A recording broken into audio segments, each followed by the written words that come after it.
Welcome to the Mile High Church podcast. Explore how to jettison anything toxic, stay in balance, and let go of what no longer serves. Declutter Your Life is Reverend Carol Wilkie's online class starting Monday, November 9th, using principles from Marie Kondo's best-selling book, The Life-Changing Magic of Tidying Up. Learn more at milehighchurch.org. And now, part 4 of Adventure in Faith 2020, Remembering What Is Mine to Do with Michelle Medrano. Thank you for your faith in yourself and your faith in us. We are blessed. We are blessed. And so for my message today, I'm excited to be part of the continuing Adventure in Faith program we've got going. This is week 4 of 5 weeks total. And our theme has been very compelling, I think. It's cultivating certain faith in uncertain times. And so we've had some wonderful messages. We've got small groups going, hundreds of people in the small groups meeting online to really anchor in these principles and ideas for themselves, and great themes. And today our theme is remembering what is mine to do. Remembering what is mine to do. Now, I would contend that every human being on this planet is born connected to the divine in such a way that what is ours to do in every situation in our lives is clearly revealed through who and what we are. But the hard part is that very first word, I think, remembering, right? Remembering. Sometimes what is mine to do bursts forth like the clearest bell in the world and sings itself out to me. And sometimes it seems a little elusive and hard to figure out. And I feel confused and disconnected and I'm not sure. And I'm talking about everything in life, from the minutia, the most insignificant things that appear to confront us in terms of making decisions or caring for ourselves or walking forward in our life, remembering what's mine to do to care for my body and to care for my soul and to care for myself at the deepest level, self-care, remembering what is mine to do with regards to that, remembering what is mine to do as a friend and a family member in a family, remembering what is mine to do as a member of a community, remembering what is mine to do as a citizen of the nation and a citizen of the world, remembering what is mine to do as I'm driving my car, remembering what is mine to do as I'm spending my money and circulating my good, remembering what is mine to do as I eat food, remembering what is mine to do as I speak to other beings on this planet. And so this is a very profound and powerful concept, because in my mind, the more we can remember what is ours to do, the deeper our faith is in ourself and our world. There's a power in the authenticity of one who moves through their life remembering and actually doing and living out what is theirs to do in caring for themselves. We may not always like it when people choose to remember what's theirs to do as opposed to remembering what we think they should be doing.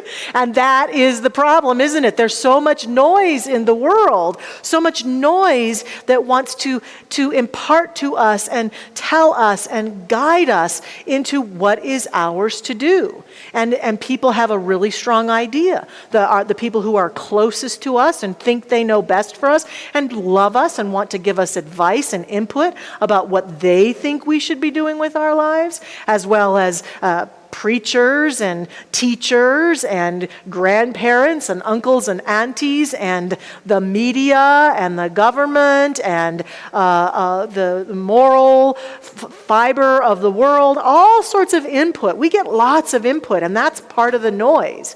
And so the part that knows what is ours to do has never gone away from any one of us, has never fallen away, has never been diminished, has never had itself depleted.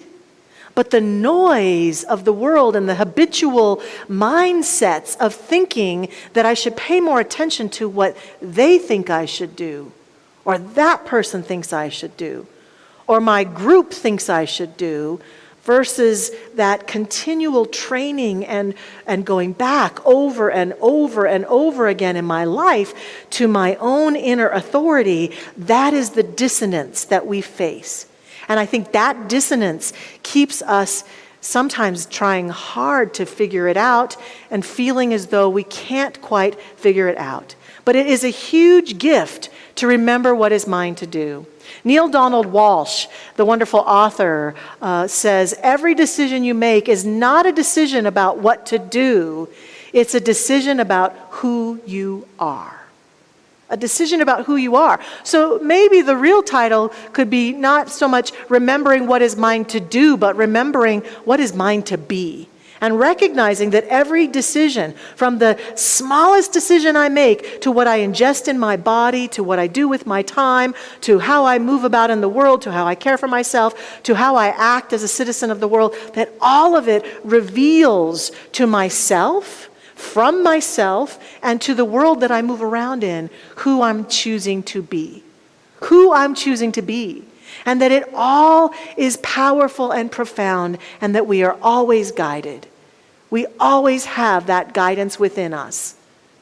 Ernest Holmes, our founder, said, we are guided daily by divine intelligence into paths of peace, wherein the soul recognizes its source, and meets it in joyful union in complete at-one-ment. So I think a part of remembering what is mine to do is to remember to take time in my life on a daily basis, on a moment-by-moment basis, to remind myself that what is mine to do, what is mine to be, is always fully, functionally intact within me. And my work, and I'd say the work of a faithful being who is placing their faith in the source of life, my work is to do that which will help me remember and help me reveal from myself, and to the world what is mine to do, what is mine to be, every step of the journey. And that the more I do that, the more peaceful I am, the more authentic I am, the more anchored in love and joy I am. Whereas the greater that dissonance is, the more uncomfortable I am, the more anxious I am, the more frustrated I am, the more confused I am. And so it's a choice of recognizing that when we choose to live our faith out in this remembering activity, we can find our deepest self. And what that takes is to pay attention to what we're paying attention to. We've been cultured and trained, a lot of us, as I said already, to pay attention to the voices out there. So let's start with the voices out there. The elusive them and they. They say we should. They say it's better to. They say it's important to. We get a lot of input as human beings growing up. We get input constantly from the moment we're born. We get input about what's appropriate for us to be and do based on our gender, based on our culture, based on our race, based on our socioeconomic status, based on the country we live in, based on who we are, the color of our skin, all of that. We get lots of input about what the world and those around us think is ours to do. But the classic stories that make up some of the best literature and plays and music have to do with people who eventually, despite any and all of that, said, I'm going to listen to my own inner authority. I'm going to follow my own inner voice. And I'm going to tune out that noise. And I don't want to say we completely tune out that noise, because the truth is we're placed here together on this planet, and we can receive powerful and profound input from people. And so we don't want to tune out all of that noise. But what I noticed about myself at one point is that I was addicted to that noise out there, to those voices out there. I was addicted to knowing what they, and that might include everybody else in my life, thought I should be doing and being versus me. And I was giving over my power to those voices, to the voices in the media about how I should look and how I should act and what it means to be a woman and what it means to be a woman at my age and what it means to do this and what it means to do that, what I should have accomplished. Rather that I discovered that when I could tune all that out, I was much happier following my own voice, taking the input that resonated with me, being willing and recognizing that, for example, if I'm in a job or I'm in a position where I want to be doing well and I get input that someone wants to share with me about how I could be better or how I could do better, then I don't just discount it. I don't get rebellious about it, like my voice is the only voice that counts. It's a balance of tuning in and recognizing that the voices out there can't be the end-all be-all of my choices about what is mine to do and be. But at the same time, I can't just turn all of them away and say, I'm never listening to anyone who tells me what I could be or do. Neither one of those extremes works. There's a beautiful balance of tuning in to tuning in and allowing those voices to be balanced and joyful. And to allow ourselves to do that can take great courage. And I suspect we can all cite times when we listen to that voice within and step forward. And it takes courage because here's the thing about that. People might think you're crazy sometimes because everyone over here thinks you should be doing or being this, and your inner voice is saying, I need to be doing this. And we won't always get it right.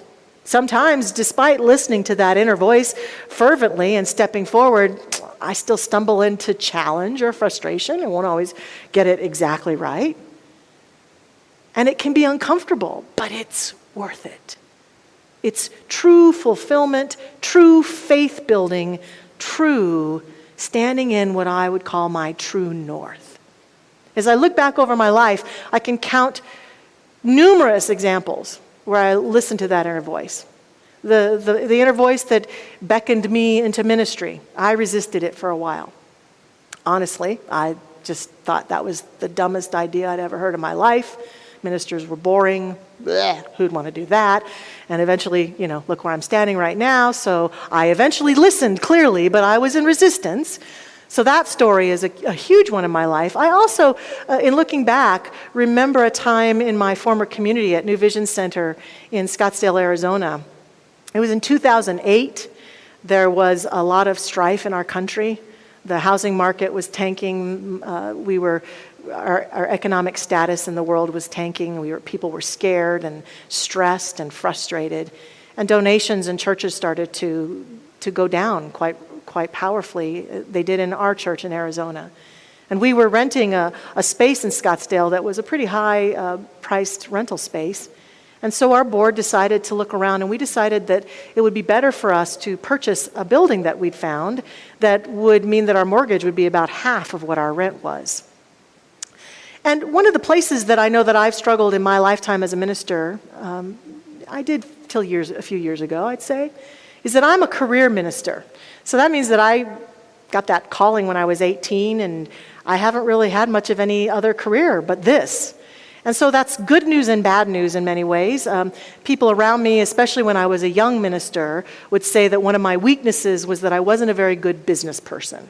That I'd never been in business, I'd never had a business, I'd never worked for a bona fide business. I'd only worked in the nonprofit world. I worked as a teenager in a couple of businesses. But the business people, when it came time to do things like buy a building, were full of advice, chock full of advice for me. And one of the things that we discovered we would have to do, we were in the middle of a 7-year lease. And in order to purchase this building we wanted to purchase, we would have to get ourselves out of that lease. And the business people around me said, impossible. It will never happen. These are Science of Mind business people, by the way. Impossible. It will never happen. In a time like this, they will never let you out of that lease. But my inner voice said something completely different. And I said, well, I'm going to try. Just let me try.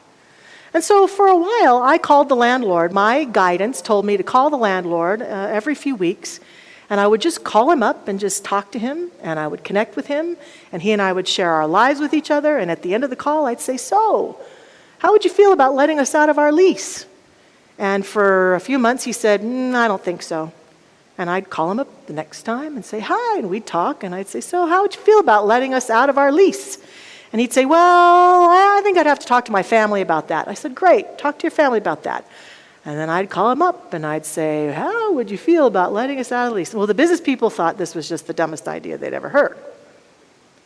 But there came a month where I called him and I said, how would you feel about letting us out of our lease? And he said, okay. I'll let you out of your lease. Now, we did pay a little money, but not near what we had to pay if we had stayed there for 7 years. And we were able to buy our church. At a time also when all the banks were saying no to lending money to a church, we had miracle after miracle. And I think that particular instance with the landlord was my inner voice prompting me. But I watched as a group, as together we followed our inner guidance system to what was necessary to move forward in the good that we sought. So the value of listening to the voice inside is powerful. The voice in here, the voice of my inner universal help system. That's what I call it. Inside of us, we have the most sophisticated computer on the planet that guides and directs us like nothing else. But as I've indicated already, we have to remember to use it. What happens for many of us when we're listening to the voices out there, we're in our head. We're listening to our head space. A couple weeks ago, I talked about listening to our heart. Last week, Reverend Josh talked about, as part of his message, about being guided. There is a voice inside of us, an internal compass, a place within us that can lead us forward. And the more we begin to listen to that, we find that some really key things begin to happen to us. We begin to feel as though we're on purpose, as though we're on the right track. And we may get it right and we may get it wrong, but we will feel so fulfilled. We will feel so connected. And our faith is built powerfully by the times that we listen and move forward and get it right. And we see magic begin to happen. Little surprises that are just amazing and powerful and profound as we listen. We see signs along the way that align us to the synchronicity of the good that is within us, that is guiding us. In purchasing that building, we opened on Christmas Eve. That was our first service in that new building. And when we got there, by the time we got there with all the moving and all the things we had to do, we were behind. We were short by about $42,000 that night. And we knew we had candlelight services. And just like here at Mile High Church, often the end of the year, and candlelight is a very abundant time because people are so generous with us. And so we were trusting, the board and I, we were trusting. And that night, I will never forget, the board president was on the money counting team, and she came to me crying after the last service, and she showed me that night someone had given a check for $42,000 exactly. And we felt as a group, we're doing what's ours to do. This is right. This is right action. This is what we're supposed to be about. And so many times, as I have followed my gut and moved forward, synchronicities like that show up, and they give me faith. And they make me feel connected to the truth of my being and to the truth of my inner system that leads me forward powerfully and profoundly. And so I encourage us to find those inner voices within us. And I say voices because we've all integrated the voices of wisdom within us. And we all listen to those inner voices. Years ago, my mother, Linda Frazee, who's a great speaker and teacher, had a process she did with imagery called Your Board of Directors. And she would have us get quiet, and she would have us look at who is on your internal board of directors. Who are the voices that you're let guiding you and directing you? And for some of us, it's not our mentors, it's our tormentors. We're spending time letting our tormentors be on our board. The people who didn't believe in us, the people who criticized us the most, the people who caused us the most pain. We're reacting to them and responding from that potential fear versus this inner centeredness. And so she would lead us through a process of literally firing any board members who were not appropriate anymore, and choosing new board members, people who were alive or people who'd gone on to the next plane of existence. And I remember that so well. And about a year ago, I started reintegrating that in my personal life, in my spiritual life. Except this time, I chose a board of directors, a round table, and I envisioned myself standing in the middle of this table. And there are 12 spots at the table. While they're not my disciples, like Jesus had disciples, it felt somehow appropriate to have 12 of them. And they reside at each point along the way of a clock.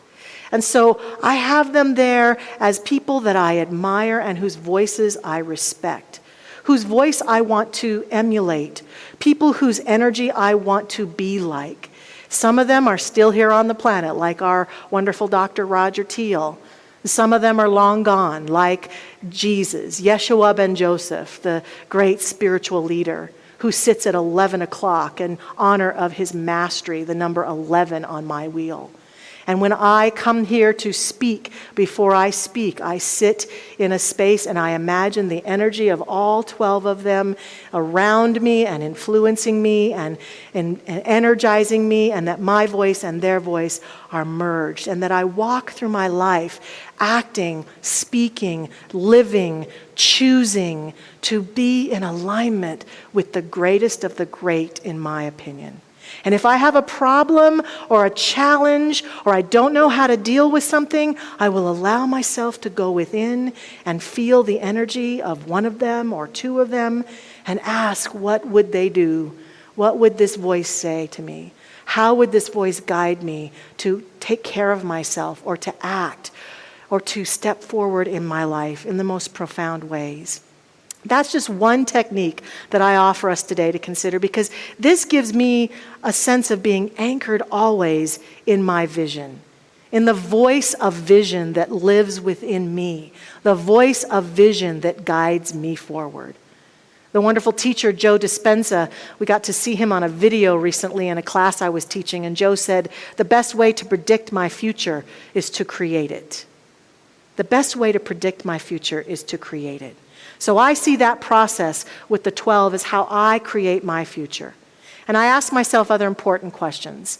Will this step that I'm about to take, or these words I'm about to say, or this action I'm about to act, will it allow me to stay in alignment with my highest vision of myself?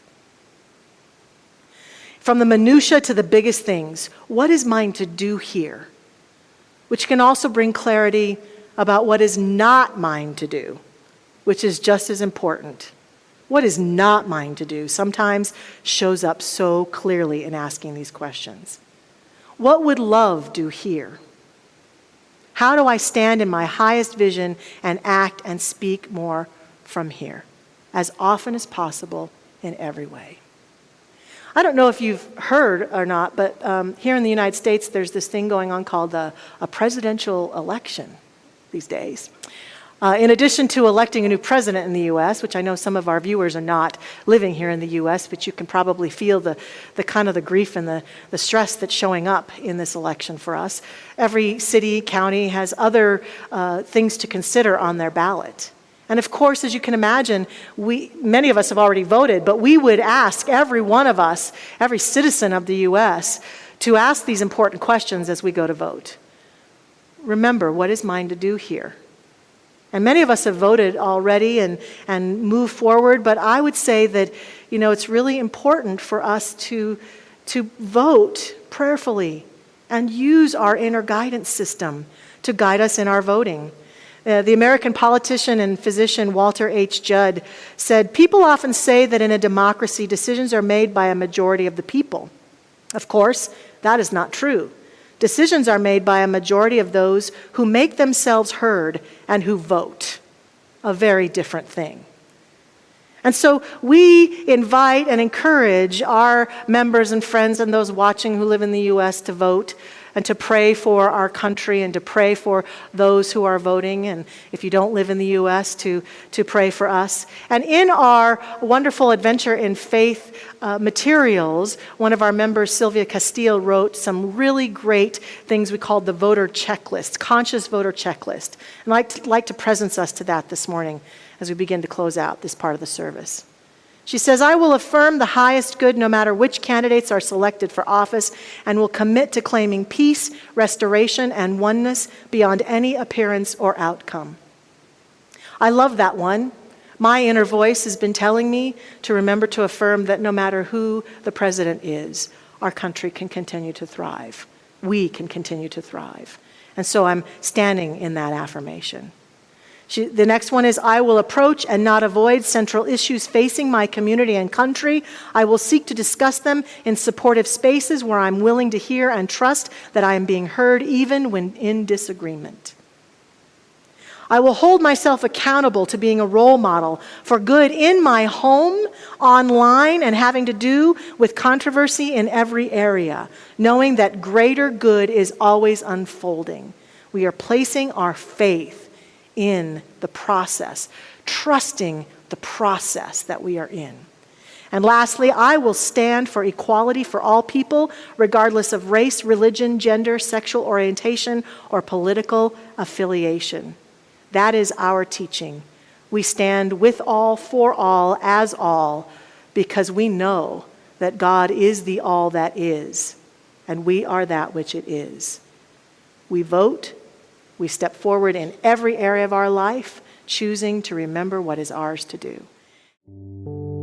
Thank you for listening to the Mile High Church podcast.